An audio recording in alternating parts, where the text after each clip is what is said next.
भारत रे प्राय प्रत्येक राज्य रे डाली एवं चाउल नियमित खिया जाय थाए। भारतीय घरर रोसई घरे डाली चाउल प्रतिदिन प्रस्तुत करा जाए। अनेक प्रकार डाली एठारे उत्पादित हुए, जेउठारु विभिन्न प्रकार खाद्य प्रस्तुत करा जाए। मसूर डाली, मुग डाली, हरड़ डाली एमिति विभिन्न प्रकार डाली उपलब्ध होइथाए। एभली परिस्थिति रे चाउल एवं डाली रोसई घरे रखा जाए। जदिओ डाली किंबा चाउल को दीर्घ समय धरी रखा जाए तेबे कीटपतंग किंबा पोक सेमानक मध्यरे संक्रमित होबार बहुत चांस थाए। डाली जोटा कि सेथिरे हमर जेकोसी पत्थर बा गोड़ी ए सब मिसी थाए, जहाँ फल आम ताकू सफा करिकी रोसई बसई पारू। किंतु जदि डाली रे पोक लगी जाए ताहले बहुत परिश्रम करिया पई पड़ी थाए। आउ शेष रे डालीटी नष्ट हो जाई थाए एवं डाली भी ठीक से टेस्ट आसी न थाए।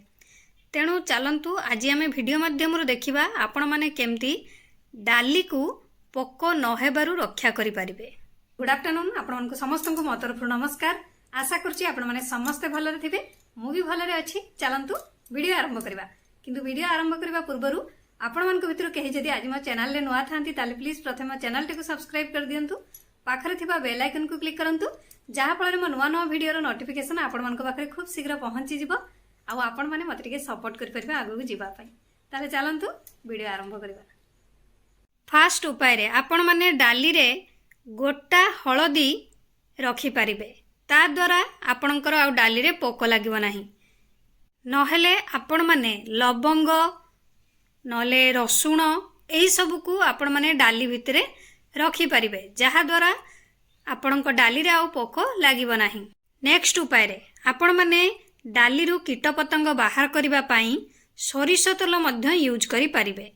सोरिष तेल यूज करी सेमानंकु टिके खरा रे सुखै देबे, जहाँ द्वारा आपणकर डाली बहुत दिन पर्यंत संरक्षण करी रखि परिबे। सेथि पई आपण माने गोटे चामच सोरिष तेल को 2 किलो डाली रे मिसेइबे। डाली को भल भाव मिसई सारला परे तेल सहित ताकू खरा रे सुखै नेबे। नहेले आपण माने तेजपत्र भी यूज करि परिबे। नहेले आपण माने सुखिला लंका भी डाली डबा भितरे रखि परिबे। नहेले आपण सुखिला निमपत्र भी देई परिबे। एही सब उपाय करी आपण माने डाली को बहुत दिन पर्यंत संरक्षण करी रखि परिबे। कारण डाली आमर बहुत दरकार होता है। आउ प्रत्येक दिन भी रोसई करा जाए। डाली एमती आमे कि डाली रू प्रोटीन पाई थाउ, जहाँ फल आमर डाली नीतिदिन व्यवहृत होता है और आमे अधिक आनी संरक्षण करी रखी थाउ। आ वर्षा दिन टाइम रे आपण माने देखिथिबे बेसी डाली रे पोक लागि थाए। आपण माने एही सब उपाय भितरु गोटे करंतु, देखिबे आपणकर डाली रे आउ पोक लागिवो नाही। आशा करूची आपण मानकु वीडियोटी भल लागिथिबो। जदि भल लगी थाए निहाती लाइक कमेंट शेयर सब्सक्राइब कर देबे। मते ताले विदाय दियंतु, पुणे देखा नेक्स्ट वीडियो रे। नमस्कार।